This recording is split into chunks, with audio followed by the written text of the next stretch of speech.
Hi, Nick. It's Mrs. Wallace. I just wanted to do this quick video for you just so we could review some of the key things that you may have missed last week. If you recall, we're doing a unit on the Mongols, and this is really the Mongols as they gain power and conquest, and they start to conquest in the time period of the early 1200s. They do this in a big way where they're going to target China. They'll also target Persia and some other areas as well. But we started to look at Chinggis Khan, who under the name of Temujin becomes the leader of the Mongols by, kind of putting various tribes together. One of the things we looked at in class, and I believe you were there when we started to do this, this was some time ago, but we did look at why did the Mongols, once under Chinggis Khan as the universal ruler, why did the Mongols start their conquests? And historians actually debate this. It's very possible that it had something to do perhaps with climate change. Perhaps there was some ways in which weather became colder, and as a result, there was a need to find more resources. Perhaps it was trade disruptions. There were some nomadic groups south of the Mongols that they were trading with. Maybe some of that trade ceased, and so the Mongols were left to not have any resources, so they conquered for that reason. Some people suggest that maybe it was really Chinggis Khan and his belief that, he could kind of gain more territory. Certainly, too, there's some other societies, notably the Song Dynasty in China becomes victimized by some other nearby nomadic peoples or semi-nomadic peoples. And militarily, we could look at China as weak during the time period of the 1200s. Unity led to a need for an enemy. Some historians suggest that maybe the Mongols actually, once they had their own tribal bands start to, come together instead of fighting each other. Now they basically created a new common enemy. Maybe they needed to do that. And so they conquered outside of their society because they were now unified. And of course, maybe there was other reasons too. Some of the issues might have been about revenge. One of the Mongols' conquests in Persia, for example, might have been related to revenge. And also, I'll go back to that. There may have also been this hope that the Mongols could attack before groups would attack them. So, lots of theories about why the Mongols start to conquer in the few years after the universal rule of Chinggis Khan. More important for us is really how the Mongols did their conquest, and they conquer a variety of places under the, 3 generations, really, of Mongols, starting with Chinggis Khan, but then also his son and his grandsons. One thing we know about the Mongols is they have this incredibly disciplined and loyal army. If you, made a mistake, they would not hesitate to make a symbol or an example about you. So very, very disciplined army. The Mongols are able to mobilize very quickly. They travel very lightly on horseback, so they don't need a lot of materials to travel far. They don't need a great deal of supplies. They're used to being nomadic, so they're used to being moving around. So they're incredibly adaptive, bringing food, bringing housing, everything that they need. Very, very lean fighters.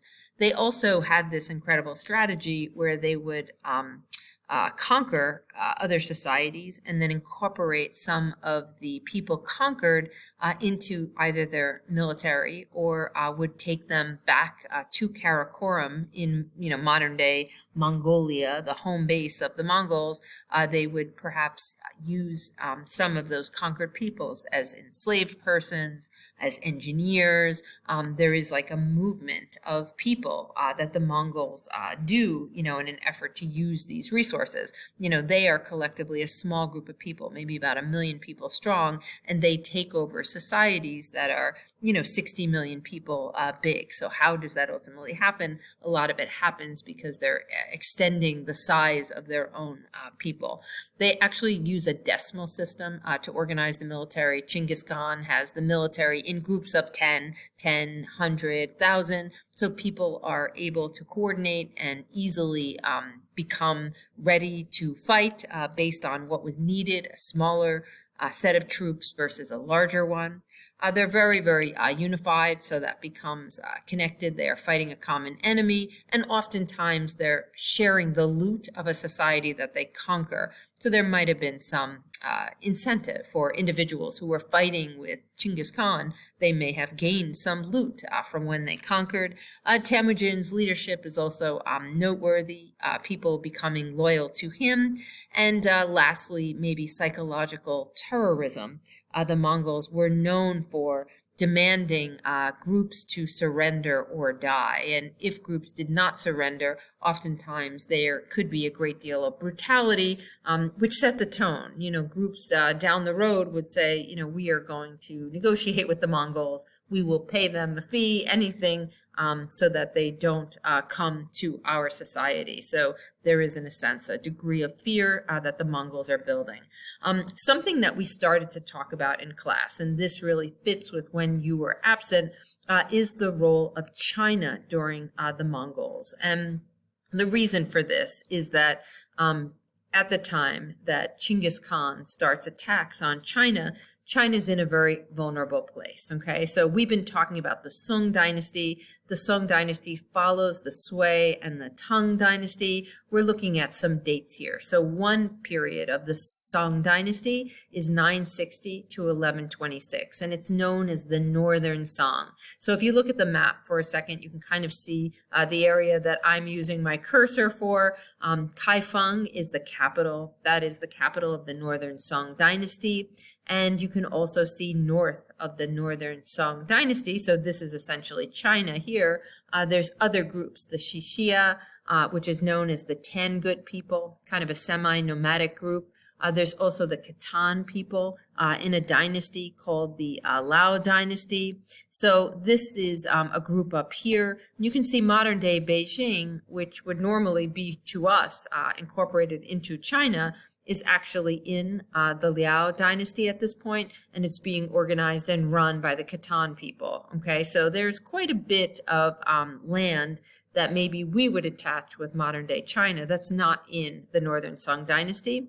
A couple of things happen. The Northern Song, which is pretty vulnerable at this time, is very concerned about the Khitan people, okay, basically afraid that the Khitan people are going to launch an attack and take over the Northern Song, which is very feasible, something that could have happened. The Xixia ultimately are going to be a threat as well, but the Northern Song peoples largely pay tribute to the Tangut people up here, and so we end up kind of not necessarily seeing them as the biggest threat. The Khitan people are the biggest threat. So the Northern Song basically creates an agreement with another people who are nearby, the Jurchen people. The Jurchen people are Manchu people. They basically line up with the Northern Song. Northern Song and the Jurchen people go in together to try to oust the Khitan people. It is successful. So the Khitan people essentially are going to get booted out of this region, but instead of the Northern Song and the Jurchen people ruling this region together, the Jurchen take it over, and they actually take over a nice big space of Northern Song. So if you look at the map carefully and you kind of look at where Kaifeng is and the Yellow River and the Grand Canal, after the date of 1126, what happens is we see the Southern Song. The Southern Song is a little smaller. Grand Canal, Kaifeng, Jinan, Beijing, these are all places now that are no longer in China, essentially.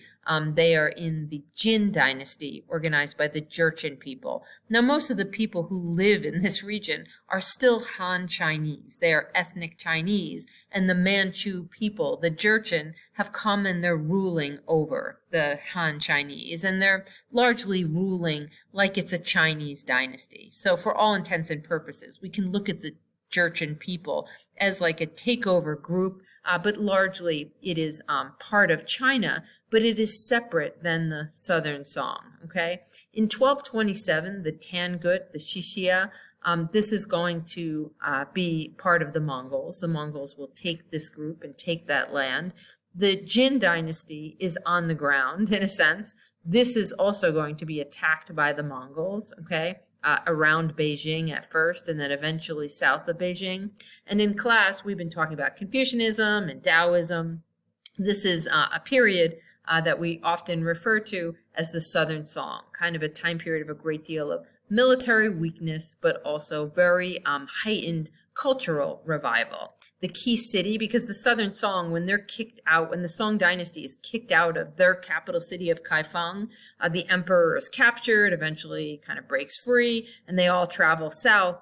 There becomes this like informal border between the Southern Song and the Jin dynasty, not a great deal more fighting, and the Southern Song reset their capital city at the city of Hangzhou, okay, which is right here. It's a coastal city, large-scale city. It's actually the city that Marco Polo wrote about, okay? So we look at the Southern Song dynasty in the time period 1127 to 1279. 1279 is going to be the date when the Mongols conquer all of the Southern Song, okay? The Mongols do actually conquer over time, okay? So if you're looking at the map on the right, the first thing that happens is in the lifetime of Chinggis Khan, he becomes the leader of the Mongols in 1206. He will move his troops toward the Jin dynasty in around 1211. And by 1215, he has destroyed some of the capital near Beijing, okay? He destroys it. He will kill a great number of people with mercenary troops, largely from China, who defect, and then he will take loot back to Karakoram. So Chinggis Khan does not attack and like move in to Beijing, but he kind of attacks it, claims it in a sense for the Mongols, and then goes back to the Mongol homeland. Also in this time period, same time period that Chinggis Khan is capturing areas of northern China, he's also attacking the Khwarazm area in Persia with some like horrific attacks, okay? There's also, after the death of Chinggis Khan, his son Ogadai, who rules starting in 1229. He will also attack China, and he will be responsible for capturing all of that Jin dynasty, this area that's north of the Southern Song. All of that will fall to Ogadai. The Southern Song is going to start to be attacked in 1258. So the Mongols basically, start from the north and go to the south, and they're taking China bit by bit by bit. Kublai Khan, who is a grandson of Chinggis Khan, he's not Ogadai's son, but Ogadai's his uncle, but Kublai Khan is one of the several grandsons of Chinggis Khan. He is now fighting, 2 generations later, he's defeating the Southern Song, and by 1279, he will capture all of the Southern Song and the Jin dynasty. So he's going to unite China together under a foreign rule, under Mongol rule, right? And he's actually going to call his new empire, it's no longer going to be the Song dynasty, it's going to be the Yuan dynasty. This is massive. It ends up including areas like Korea, a variety of other places. So the Yuan dynasty is huge. And then the last thing, or the second to last thing before I end this video, a little bit about the Southern Song right before Kublai Khan starts to attack the Southern Song, just so you have an idea of some of the big takeaways. First of all, there's a huge economic revolution, okay? There's like an industrial revolution, things like the ability to produce coal and iron, these types of, it's very mineral rich in the Southern Song dynasty. So there's a great deal of opportunities to use in these minerals and a variety of other technologies. It's really technology driven to create an economic revolution. So a lot more products that get produced. Some of the things that are happening is the population is doubling. We have many more people as consumers. We also have, so not only this huge market, we also have China's going to become really, really productive because double the number of people, are working, producing food, making ceramics, all of those things. There's just a much larger society. So the economic situation starts to really grow. The reason the population doubled was largely because of agricultural improvements during the Tang and into the Song dynasty, including some hardy strains of rice that get from Vietnam, get planted in China. There's also a lot of sophistication with financial structures, coins and paper money. Some of this starts out with businesses starting, their own particular version of paper money, and then the government ends up creating paper money. It's not always successful in China, but it creates a lot more flexibility for there to be buying and selling of goods. And we see a lot of cities that get developed by the Song Dynasty with the intent of buying and selling goods. There's a lot of specialization of production. What we mean by this is particular areas on the map become like centered in producing a particular good, right? Like we would talk about maybe like cash crops in the United States, like tobacco, for example, that's grown in one part of the country almost exclusively, and it's like nothing else is grown in that area. Every bit of land is kind of targeted for tobacco. We get a lot of specialization of production in China at this time too. It's not always agricultural. Sometimes it is, and it's specialization of production of rice, for example, in the southeastern part of the country. But there's also entire cities who are making ceramics or making particular types of goods, iron-based products or tools that are exclusive to that particular town. So people in a particular region become experts at producing this very, very specialized product, and it grows from there. There's actually a lot of technology and industrialization behind this. Some of the technology of the time is in metallurgy, so how particular metals might go together. There's also a lot of technology in agriculture and a great deal of sophistication in some industries. There are merchants in the society. The society of the Song Dynasty is ruled by Confucian ideas. Profit is not necessarily something that is seen as working with your hands or something that's a task that should be applauded in a Confucian society. The hierarchy would be scholars at the top, then peasants because they're growing the food, then maybe artisans who are working with their hands, and then at the very bottom is merchants. Merchants are not looked at producing anything. They don't make anything. They're just making money.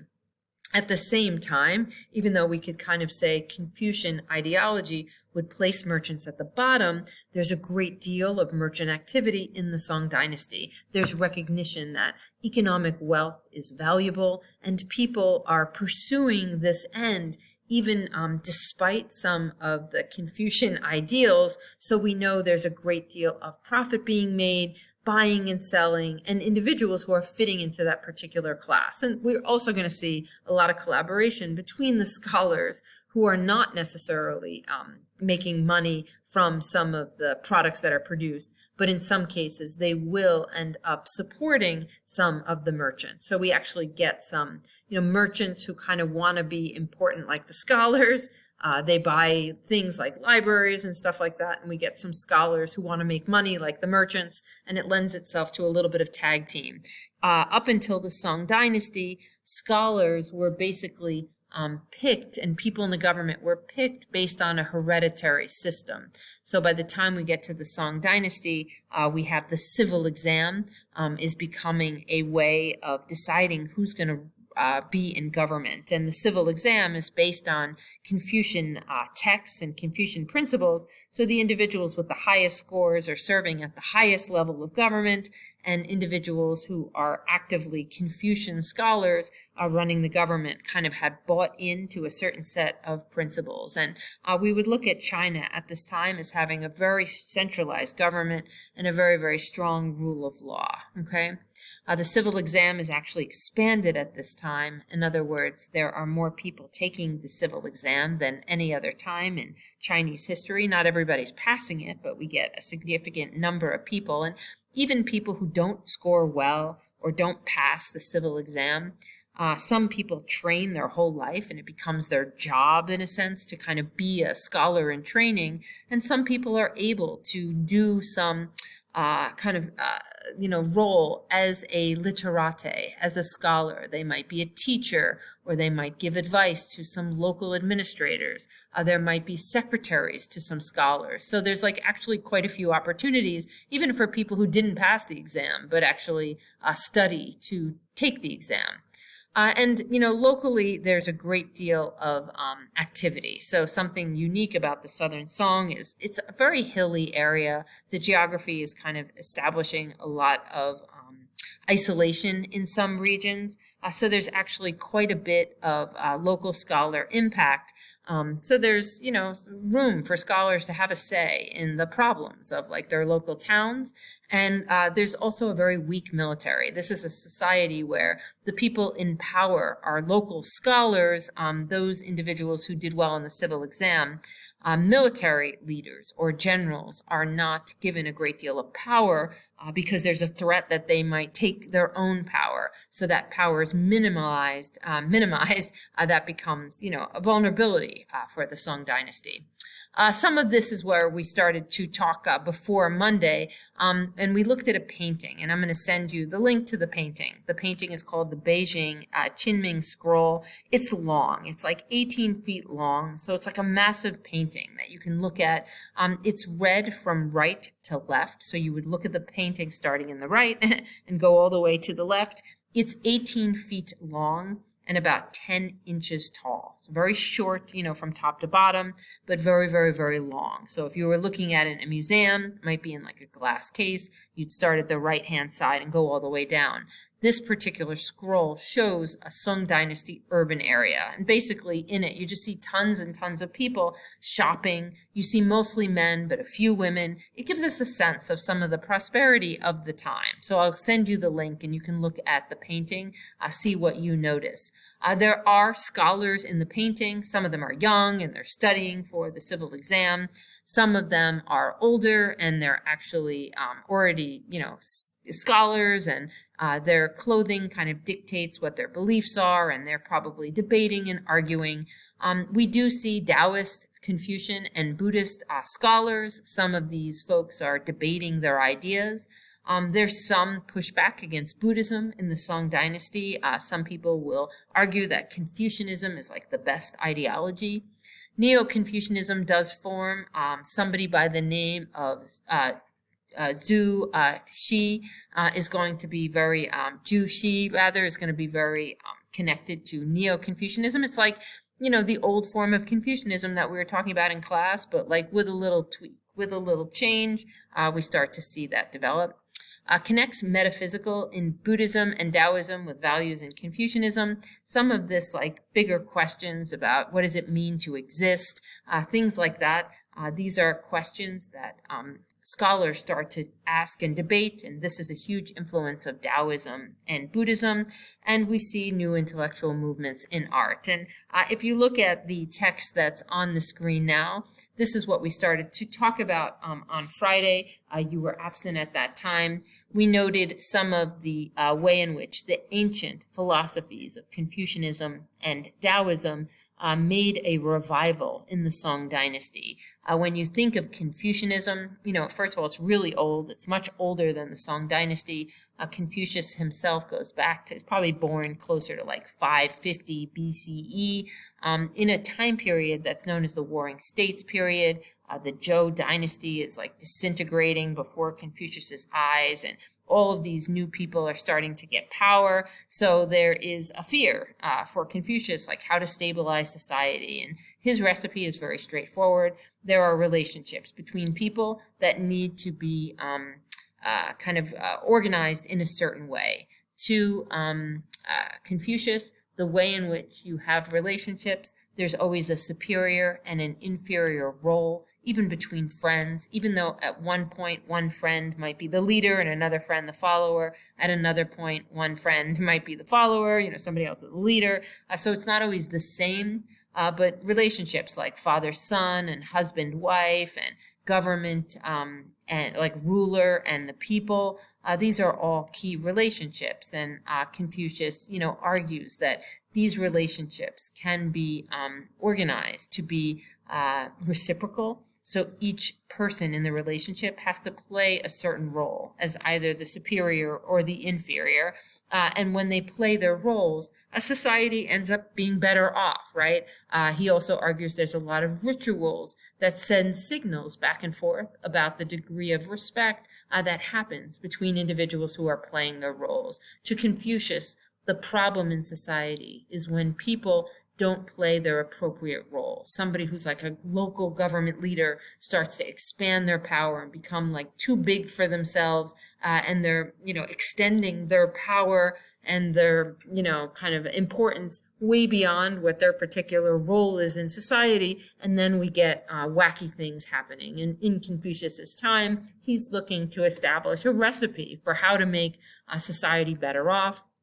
And a lot of his ideology of these focuses on relationships does enable a moral purpose. So if everybody kind of works on their own relationships with key people in their own families, then we're kind of training our society to also work on those same types of relationships outside of families, but we get kind of this effect that there is going to be a much more respectful type of society, one that is organized by rituals and relationships, and one where people kind of know their place, and that enables a great deal of order. Okay, so that's a little bit about Confucianism. Today we read some of Confucianism, and we also talked about Taoism. Okay, by tomorrow we'll be getting back into the Sung Dynasty and a little bit about the Mongols, so we can set up for an in-class debate. Okay, be well. I will see you in class.